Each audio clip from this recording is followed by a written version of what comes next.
அஸ்ஸலாமு அலைக்கும் வரஹ்மத்துல்லாஹி வபரகாத்துஹு. பிஸ்மில்லாஹிர் ரஹ்மானிர் ரஹீம்.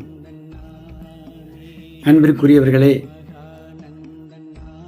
அல்லாஹு தஆலா உலகத்திலே வலிமார்களை மனிதர்களுக்கு பாதுகாப்பாக அல்லாஹ்வுடைய அன்பு எப்படி இருக்கும் என்பதை எடுத்து காட்டுவதற்காக, அல்லாஹ்வுடைய குதுரத் சக்தி எந்த அளவிற்கு இருக்கின்றது என்பதை எடுத்து காட்டுவதற்காக, அல்லாஹ்வுடைய நேசம் என்னவெல்லாம் மனிதர்களுக்கு தரும் என்பதை உணர்த்தி காட்டுவதற்காக இந்த உலகத்திலே அவன் தனது நேசர்களை படைத்திருக்கின்றான். ஜமாலியா சையீத் ஹலீல் அவன் மௌலானா அல் ஹசனியுல் ஹாஷிமி நாயகம் அவர்கள் சொல்வார்கள், வலிமார்களை தெய்வ காதலர்கள் என்று கூறுவார்கள். அதான் நாம் இறை நேசர் என்று சொல்லுகின்றோம். அவர்கள் சொல்வார்கள், தெய்வ காதலரை என்றும் சேர்ந்திடுவோம் என்று. அப்ப இறைவனை நினைத்தாலே காதல் கொள்ளுகின்றவர்கள், இறைவன் மீது நீங்காத பற்று கொண்டவர்கள். அந்த அவுலியாக்கள் தமிழகத்திலே ஏராளமாக இருக்கின்றார்கள், இருந்தார்கள், வாழ்ந்தார்கள், மறைந்தார்கள். அதிலே வலிமார்கள் நிறைய இருந்த ஊர் கீழக்கரை, ராமநாதபுரம் மாவட்டத்திலே இருக்கும் கீழக்கரை. அங்கு நடக்கும் தெருவெல்லாம் ஒரு ஓரத்திலே தர்காக்கள், வலிமார்களின் நினைவு சின்னங்கள் இருப்பதை இன்றும் நாம் பார்க்க முடியும். அந்த ஊரிலே தோன்றிய மாபெரும் இறை நேசர் தான் ஆரிஃப் பில்லா முஹம்மது அப்துல் காதிர் வலியுல்லா அவர்கள். அவர்கள் கண்ணாடி வலியுல்லா என்றும் மகானந்த பாபா என்றும் அழைக்கப்பட்டார்கள். அவர்களது வாழ்க்கை மிக அற்புதங்களையும் கராமத்துகளையும் கொண்டது. அவர்கள் பூர்வீகம் ஹஜரத் அபூபக்கர் சித்திக் ரலியல்லாஹு தஆலா அன்ஹு அவர்களது வழித்தோன்றலாக இந்த உலகத்திலே பிறந்தார்கள். அவர்கள் தமிழிலே எளிமையாக ஞானத்தை விளக்கின்ற பல பாடல்களை பாடினார்கள். அவர்கள் சொல்வார்கள், ஞானம் என்றால் என்ன? சொல்லுகின்றார்கள், தன்னைத்தான் அறிவதே ஞானம். நாயகம் ஸல்லல்லாஹு சொன்னாங்க, மன் அரஃப நஃப்ஸஹு ஃபகத் அரஃப ரப்பஹு. தன்னை அறிந்தால் அவன் தனது ரப்பை விளங்கி கொண்டான் என்று. அதை எளிமையாக சொல்றாங்க, தன்னைத்தான் அறிவதே ஞானம், அது வன்றேல் தங்குமோ மோனம். அது இல்லாம மோன நிலை என்று சொல்லக்கூடிய அந்த மௌன தவநிலை என்பது தன்னை அறியாமல் அது நிற்காது. மனிதன் தவம் என்று வேடமிட்டு கொண்டாலும் அவன்கிட்ட அந்த தன்னை அறிகின்ற ஞானம், தான் யார் என்பதை தெரியவில்லை என்று சொன்னால் அது அந்த மோன நிலை தங்காது. தன்னைத்தான் அறிவதே ஞானம், அதுவன்றில் தங்குமோ மோனம். என்னைத்தான் ஏற்பதே தியானம், நிகரிலா இதுவே தீர்மானம். என்னை குருவாக நீ ஏற்றால் அதுதான் தியானம். நீ திக்ரி என்று சொல்லுகின்றாயே, அது என்னவென்றால் திக்ருக்கு ஆரம்பப்படி ஒருவரை குருவாக நம்பி ஏற்றுக்கொள்வது, அதுதான் தியானம், தியானத்தின் ஆரம்ப நிலை. என்னைத்தான் ஏற்பதே தியானம், நிகரிலா இதுவே தீர்மானம். இதுவே தீர்மானமான சொல்லு. அழகாக சொல்வார்கள், தன்னைத்தான் அறிவதே ஞானம், அது ஒன்றேல் தங்குமோ மோனம். என்னைத்தான் ஏற்பதே தியானம், நிகரிலா இதுவே தீர்மானம். அவர்கள் ஞானத்தை மிக எளிய முறையிலே விளக்குவார்கள். சொல்லுகின்றார்கள், கண்ணாடி தன்முகம் காண்கின்ற என் முகம் கருதில் அது உண்மையாமோ. கண்ணாடியில் நான் என்னைய பார்க்குறேன், அது அந்த முகம் உண்மையிலே நானா? கண்ணாடி தன்னகம் காண்கின்ற என் முகம் கருதில் அது உண்மையாமோ. காண்கின்ற நான் உண்மை, காணும் அது பொய், வெறும் காட்சியில் மயங்கலாமோ. காண்கின்ற நான் உண்மை, அதை பார்க்கின்ற நான் தான் உண்மை, அது வெறும் காட்சி தான்.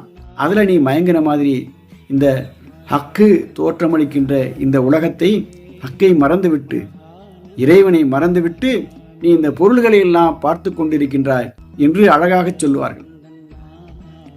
மறதியால் வந்த பிரபஞ்சம். இந்த பிரபஞ்சமே எதுல வந்து சொன்னா மறதியால் வந்தது. மறதியால் வந்த பிரபஞ்சம் அனுபவம் வருவதே கொஞ்சம்.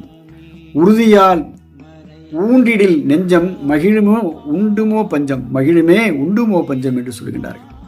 இந்த பிரபஞ்சம் என்பது ஹக்குடைய காணும் பொருளை எல்லாம் கர்த்தன் மடுகர் என்று பேணி ஷுஹூது செய்து விளப்படுவது எக்காலம் என்று ஹல்வத் நாயகம் அவர்கள் பாடுவார்கள். எனவே சிறப்பிற்குரிய இந்த கருத்துக்களை அவுலியா நாயகம் அவர்கள் அழகாக சொல்லுகின்றார்கள். குளவியோர் புழுவினை கூட்டினில் கொண்டு வந்து கொட்டாமல் குளவியாக்கும். குளவி நம்ம வீட்டில் ஒரு கூடு கட்டும். கூடு கட்டி கொஞ்ச காலத்தில் அது பறந்து போயிடும். நம்ம வீட்டில் நம்மை சுற்றி வரும். ஒரு இடத்துல போய் மண்ணை வைக்கும். அது குளவி கூடு கட்டுறது நம்ம பார்த்துருப்போம். குளவியோர் அது என்ன செய்யும், ஒரு கூடு கட்டி அதில் எங்கிருந்தோ ஒரு புழுவை கொண்டு வந்து அது உள்ளே வச்சுட்டு அதை ஒன்றும் செய்யாது. அதை சுற்றி பறந்து அதை பார்த்து கொண்டே இருக்கும். கொஞ்ச காலத்தில் அது என்ன செய்யும், அந்த புழு குளவியா மாதிரி அதுவும் பறந்து போயிடும். அதுபோல தான் குரு என்பவர்கள், ஷேக் என்பவர்கள் இந்த தன்னை நாடி வருகின்ற முரீத் என்பவரை அருகிலே சுஹபத் அவர்களை அருகிலே அழைத்து அவரை பார்த்து அவரிடம் பேசி அவருடைய ஆன்மாவில் இருக்கக்கூடிய கசடுகளை அகற்றி அந்த முரீதையும் ஒரு உயர்ந்த நிலைக்கு இட்டு செல்வார்கள். அது அழகாக சொல்கிறாங்க. எப்படி குளவி ஒரு புழுவை கொண்டு வந்து எப்படி அது திலபி அதையும் ஒரு குளவியாக மாற்றுதோ, அதே மாதிரி குளவியோர் புழுவினை கூட்டினில் கொண்டு வந்து கொட்டாமல் அதை ஒன்றுமே செய்யாது, குளவியாக்கும். கொள்கை எது போல் இந்த குவளையம் அனைத்துமே கூடியே என்னுள் நோக்கும். இந்த குவளையமே என்னுள் நோக்கும் என்று அழகான உதாரணத்தை சொல்லுகின்றார்கள். இன்னொரு உதாரணம் சொல்றாங்க.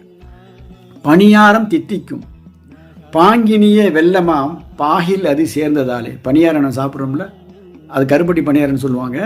அதை பணியாரம் தித்திக்கும். பாங்கினிய வெள்ளத்தில் போட்ட பின்னால வெள்ளத்தில் செய்கிற பணியாரம் தித்திக்கும். பாகில் அது வெள்ளமாம் பாகில் அது சேர்ந்ததாலே. பாராதி அண்டமும் பார்க்கில் அவை மதுரமாம் பரனோடு சார்ந்ததாலே. இந்த பாராதி அண்ட உலகமெல்லாம் அதுவும் பார்த்தால் தித்திக்கிறது. எதனால? அது ஹக்காக இருந்த ஹக்கிலிருந்து தோன்றியது என்பதால், வெளியானது என்பதால் அதை பார்க்கும் பொழுதே இறைவனை நினைப்பு வருகின்றது. இது ஹக்காக காட்சி தருகின்றது. ஹக்கு தான் இப்படி காட்சி தருது. தமிழில் பழமொழி சொல்லுவாங்க, மரத்தில் மறைந்தது மாமத யானை, மரத்தினுள் மரத்தை மறைத்தது மாமத யானை மகன். அதாவது மரமாக பார்த்தா ஒரு யானையுடைய பொம்மை செஞ்சு வச்சுருக்கிறாங்க. அது யானைன்னு நம்ம பார்க்குறோம். ஆனால் கொஞ்சம் யோசித்து பார்த்தா அது யானையா? உண்மையிலே அது மரத்தில் தான் ஒரு யானை உருவம் செஞ்சு வச்சுருக்கிறாங்க. மரமாக பார்த்தா யானை தெரியறது இல்லை, யானையாக பார்த்தா மரம் தெரிகிறது. எனவே இந்த பாராதி என்ற இந்த உலகத்தையெல்லாம் ஹக்காக இறை தோற்றமாக பார்க்கின்றவர்களுக்கு இந்த உலகமும் இனிக்கும். எப்படி பணியாரம் தித்திக்குதோ அதே மாதிரி அல்லாஹ்வோட சேர்றப்ப இந்த உலகமும் அது தித்திக்கின்றது என்று அருமையாக சொல்லுவார்கள். இப்படி எளிமையான முறையிலே பாடல்களை அவர்கள் சொல்லுகின்றார்கள். கடலோடு கங்கையும் நீரே. கடலு கங்கை நீர் தான். பாலோடு கலந்திடில் மோரே. பாலோடு கலந்தா அது மோரா போயிடுது, மாறி போயிடுது. உடலோடு உயிரும் அது பேரே பரம்பொருள் ஒன்றில் அது நேரே. உடலோடு உயிரும் அது பேரே பரம்பொருள் ஒன்றில் அது நேரே. பரம்பொருள் தான் எல்லா பொருளுமாக காட்சி தருகிறது என்பதை அழகாக கூறி கடைசியில் சொல்றாங்க, தன்னைத்தான் அறிவதே ஞானம், அதுவன்றே தங்குமோ மோனம், என்னைத்தான் ஏற்பதே தியானம், நிகரிலா இதுவே தீர்மானம். மகானந்த பாபா முகமது அப்துல் காதிர் வலியுல்லா ரலியல்லா துரான் அவர்கள் மிகச் சிறப்பிற்குரிய இறைநேசர். அவர்கள் ஏராளமான கராமத்துகளை நிகழ்த்தி இருக்கின்றார்கள். கீழக்கரையிலே அடக்கம் பெற்றிருக்கின்றார்கள். அவர்கள் சிறப்பிற்குரிய அந்த இறைநேசரை நாமும் அறிவோம், அவர்களை ஜியாரத் செய்வோம். அவர்கள் மூலமாக நாம் இறைவனது பொருத்தத்தை பெறுவோம். அஸ்ஸலாமு அலைக்கும் வரஹ்மத்துல்லாஹி வபரகாத்துஹு.